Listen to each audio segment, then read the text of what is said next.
دادگاه شهر خانت منسیسک در منطقه شمال دور روسیه نیکو یک زن از تاجیکستان با مرد ساکن این شهر را قلبکی دانسته بیکار کرد. روز 15 ژانویه سال 2024 خبر داد که این حالت عقد نیکوی قلبکی را دادستانی حوزه خانت منسیسک آشکار کرده است.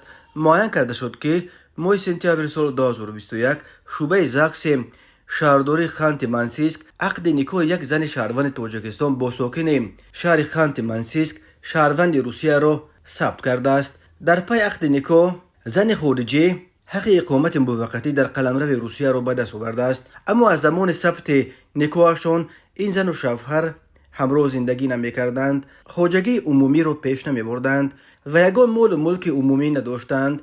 گفته می شود در اطلاعیه داستانی وابسته به این حالت از دادگاه خواسته است که عقد نیکوی این جفت را بیکار کنند و بنا به گزارش دادستانی حوزه مختار خانت و منسی با قرار دادگاه طلب دادستانی پاره قانع گردانیده شد.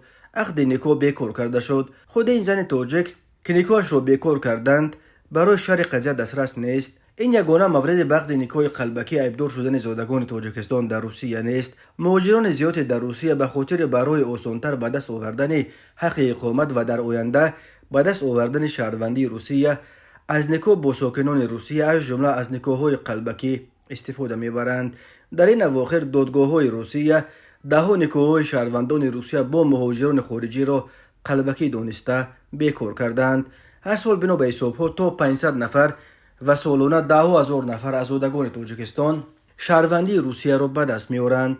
در عموم از اول عصر 21 الکی بیش از 1,000,000 نفر از زادگان تاجیکستان شهروندی روسیه را پذیرفتند. هزاران نفر آنها از طریق ازدواج با ساکنان روسیه توانستند صاحب شهروندی این کشور شوند.